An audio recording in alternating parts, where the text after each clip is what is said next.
Tu appliques, mais en vain. Tu n'arrives pas à te décocher un seul entretien d'embauche. Alors, dans cette vidéo, je vais partager avec toi 5 raisons pour lesquelles on ne t'appelle pas en entrevue. La première raison, c'est que ton CV est problématique. La première chose que tu devrais faire, si tu vois que tu n'arrives pas à passer le premier screen des ressources humaines pour même rencontrer l'équipe, la première chose qu'il faut faire, c'est regarder la qualité de ton CV. Alors, ton CV n'attire pas à attirer l'attention des recruteurs ou à passer, en tout cas, les systèmes de la compagnie. Ok? Ça peut être dû à plusieurs raisons. Peut-être que ton CV, tes compétences et tes expériences professionnelles ne sont pas alignées avec les attentes du poste. Donc, ça veut dire que tu n'as pas adapté ton CV au poste auquel tu postules. À l'emploi auquel tu postules. Ça peut être dû au fait que ton CV est mal structuré. Peut-être qu'au lieu de parler de tes réalisations, tu n'as fait que mettre une liste des tâches et des responsabilités que tu as occupées dans le passé. Peut-être que tu n'as pas pu faire ressortir les compétences clés requises pour le poste. Un CV mal présenté, il peut y avoir plusieurs raisons. La bonne nouvelle, c'est que j'ai publié un livre il y a quelques semaines qui te donne les bonnes pratiques et les bonnes stratégies pour pouvoir rédiger un CV percutant qui va attirer immédiatement l'attention des recruteurs. Parce que tu le sais ou tu le sais peut-être pas, les recruteurs ils passent pas full de temps sur les CV. Hein. C'est très rapide. Donc ils scannent rapidement parce que ils ont toute une pile de CV qu'ils doivent voir. Donc ils peuvent pas passer trop de temps dessus. Donc si ton CV n'arrive pas à attirer l'attention du recruteur dès la première revue, ben voilà, il y a de fortes chances que tu rejoins la pile de CV qui ne vont pas être, les candidats qui ne vont pas être appelés pour le poste. Donc c'est important que à première vue déjà que ton CV soit bien présenté, qu'il attire l'attention du recruteur, que ce soit attractif aux yeux du recruteur pour qu'il veuille t'appeler et te rencontrer en personne. Donc c'est très important un CV bien présenté. Encore une fois, il y a mon livre qui est disponible et aussi dans le livre, j'ai oublié de le mentionner, dans le livre il y a des exemples de CV bien présentés. Donc j'ai mis 2 exemples, un exemple quand il s'agit d'un professionnel, un exemple quand il s'agit d'un étudiant, et ensuite tu as 2 prototypes de CV vierges que tu peux remplir toi-même. Que tu peux remplir toi-même et utiliser dans le futur pour postuler à des emplois. Le lien est disponible dans la barre descriptive si tu es intéressé. La deuxième raison pour laquelle tu ne vas pas en entrevue, tu n'arrives pas à décocher un entretien d'embauche, c'est que ta lettre de motivation, soit elle est trop générique, soit elle est juste absente. Alors, j'avais fait une vidéo pour parler des lettres de motivation, de leur importance justement. Quand un boulot spécifiquement demande une lettre de motivation, il y a une bonne raison. Je ne vais pas trop m'étaler sur le sujet parce que j'ai déjà couvert tout ça dans une vidéo précédente. Mais si vous voyez qu'il y a l'exigence de la lettre de motivation, c'est important d'en rédiger une et d'en rédiger une qui est pertinente et percutante pour le poste. En général, les lettres de motivation, c'est pour tester votre motivation et votre intérêt pour le poste. Donc le fait que vous en fassiez une qui est générique, ça prouve que voilà, vous n'avez pas autant d'intérêt pour le poste. Ou le fait que vous n'en faites pas, en fait, là même, c'est genre, ça veut dire que désintérêt complet. Okay? Donc c'est important quand on demande, il y a une bonne raison. Et c'est important de faire une bonne lettre de motivation pour accompagner votre application. Donc, la troisième raison, c'est que vous n'avez pas un profil LinkedIn ou vous avez un profil LinkedIn qui est incomplet. Les gens négligent la puissance de LinkedIn et c'est vraiment dommage. Les gens n'utilisent pas cette plateforme-là à son plein potentiel. Mais bref, les recruteurs, ils regardent vos profils en ligne. Vous ne le saviez peut-être pas, mais c'est la réalité comme ça. Donc, le fait d'avoir un bon profil LinkedIn bien présenté, bien structuré, ça aide le recruteur à avoir une idée beaucoup plus claire et plus précise de votre background. Si votre LinkedIn est bien présenté, ça pourrait inciter le recruteur à vous rencontrer en personne. Donc, optimisez votre profil LinkedIn avec une photo professionnelle, de bonnes descriptions. Voilà, essayez de bien présenter ça, d'être un peu actif dessus. Il y a des chasseurs de tête qui contactent les gens sur LinkedIn. Moi, je me suis déjà fait approcher par plusieurs chasseurs de tête. Même jusqu'à présent, ils continuent de me présenter. Bon, après, mon profil LinkedIn n'est pas très bien présenté, je vous cache pas. Ma photo, elle est professionnelle, mais je n'ai pas pris le temps de décrire mes activités professionnelles parce que je ne suis pas à la recherche d'un emploi. Mais si vous êtes à la recherche d'un emploi, votre profil LinkedIn doit être bien structuré, les descriptions des tâches, de vos réalisations doivent être bien écrites. Enfin, photo impeccable. Voilà, donc prenez la peine d'optimiser votre profil LinkedIn et de bien présenter ça. Si ça vous intéresse, je peux faire une vidéo dessus pour vous montrer les bonnes pratiques et les bonnes astuces pour optimiser son profil LinkedIn. Alors, la quatrième raison qui est, je dirais, ce qui est plus interne, qui relève plus de l'aspect du plan psychologique et mental, c'est que vous manquez de confiance en vous-même. Voilà, tu manques de confiance en toi-même.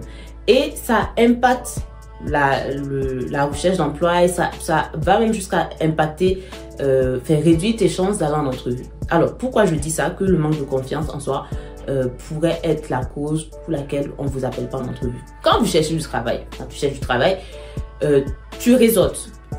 Tu devrais prendre avantage des opportunités dans ton cercle social déjà. Donc, tu devrais être à l'aise à aller voir les gens dans ton cercle social qui pourraient t'aider à trouver un travail. Tu devrais pouvoir réseauter. Okay? Ça c'est lié même à mon prochain point. Le réseautage, c'est très important.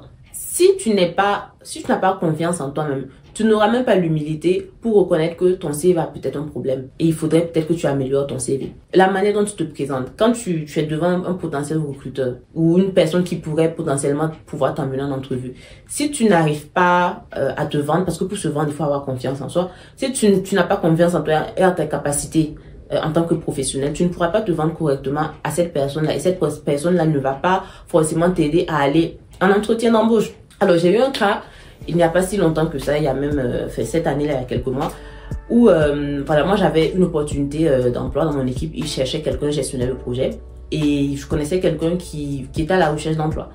Et voilà, j'ai proposé à la personne de donner son CV à mon patron comme référence, voilà. Parce que je sais que la personne cherchait depuis un moment et voilà, entre nous, on s'entraide. Là, quand la personne a envoyé son CV était très mal présenté. Et moi, je lui ai dit, écoute, le CV là n'est pas bien présenté. Voici mon CV, essaie de suivre la même structure, la même logique.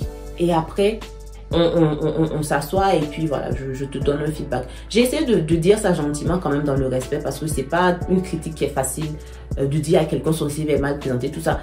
C'est pas forcément plaisant. Mais moi, je me dis, écoute, c'est bien que la personne sache parce que au moins ça va l'aider même pour d'autres opportunités. Moi je trouve que dans la vie, il faut pas laisser les gens dans le mauvais. Quelqu'un fait quelque chose qui va lui porter préjudice, ça ne te coûte rien de lui dire. Après si la personne le prend mal, ça ce n'est pas de ton ressort. Ça prouve un manque de maturité de la part de cette personne.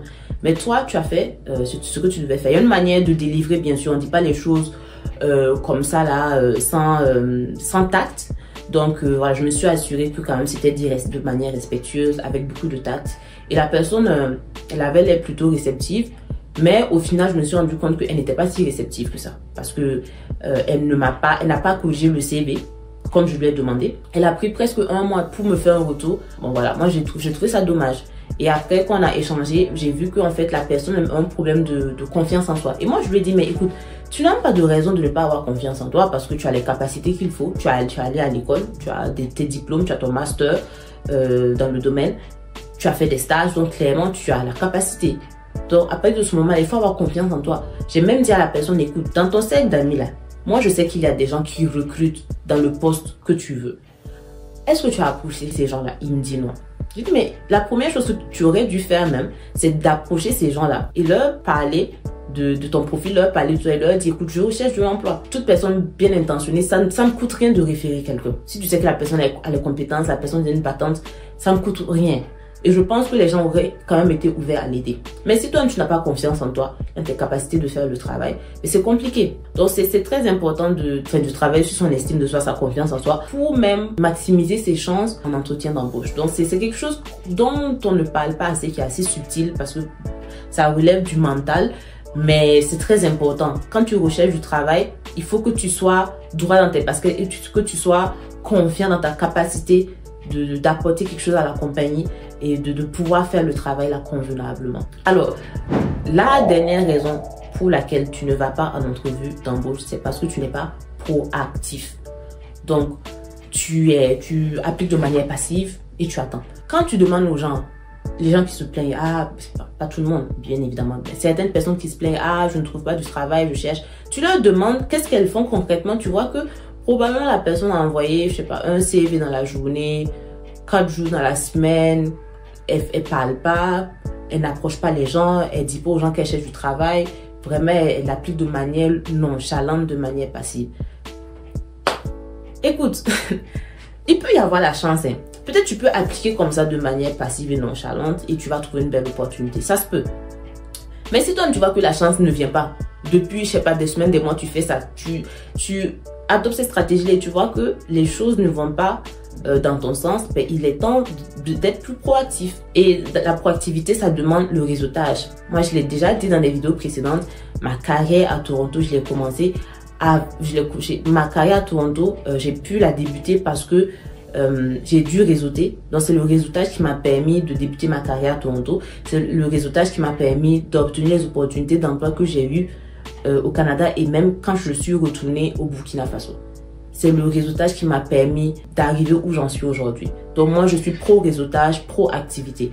Quand tu cherches du travail et surtout si tu veux aller en entrevue d'embauche, c'est important en fait que tu réseautes. Parce que même souvent, ce qui est intéressant avec le réseautage, c'est que quand tu rencontres le recruteur, ok, en face à face, l'application en ligne, c'est juste une formalité. Mon premier travail à Toronto, alors ce qui s'est passé, c'est que j'avais parlé à la, je pense, vice-présidente à l'époque. J'avais fait une vidéo où j'avais parlé de ça. En tout cas, j'avais contacté une dame sur LinkedIn.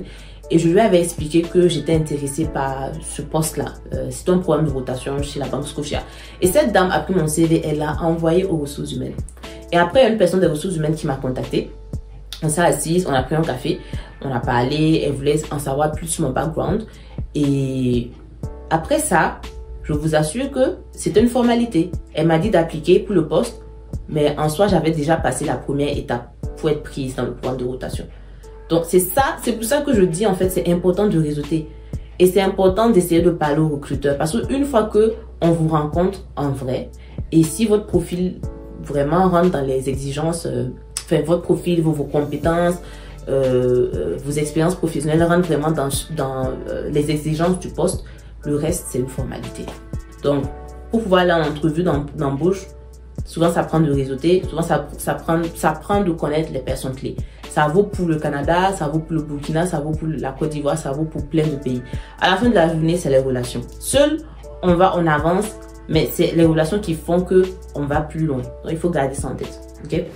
C'est tout pour cette vidéo. C'est les petits conseils que j'avais pour les personnes qui ont vraiment de la difficulté, qui n'arrivent pas qui appliquent, qui voient que ça ne marche pas pour elles. Ne vous découragez pas. Persistez parce que de toute façon, on est déjà né. On va faire comment?